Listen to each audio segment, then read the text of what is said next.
ഉത്തപ്പം വേണോ പെണ്ണെ ബോണ്ട വേണോ? ഇത്താക്കുചേട്ടൻ തന്ന പുട്ടു വേണോ? ഉത്തപ്പം വേണോ പെണ്ണെ ബോണ്ട വേണോ? ഇത്താക്കുചേട്ടൻ തന്ന പുട്ടു വേണോ? കദളിപ്പഴവും ചേർത്ത് കടല പരിപ്പും ചേർത്ത് നൽകിയിടാം പാൽപ്പായസം.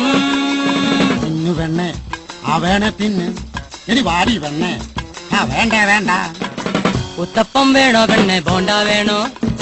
ഇത്താക്കുചേട്ടൻ തന്ന പുട്ടു വേണോ? ഉത്തപ്പം വേണോ പെണ്ണെ ബോണ്ട വേണോ? ഇത്താക്കുചേട്ടൻ തന്ന പുട്ടു വേണോ? കദളിപ്പഴവും ചേർത്ത് കടല പരിപ്പും ചേർത്ത് നൽകിയിടാം പാൽപ്പായസം. തിന്നു പെണ്ണെ ആ വേണേ തിന്ന്. ഇനി വാരി പെണ്ണെ ആ വേണ്ട വേണ്ട. ഉത്തപ്പം വേണോ പെണ്ണെ ബോണ്ട വേണോ? ഇത്താക്കുചേട്ടൻ തന്ന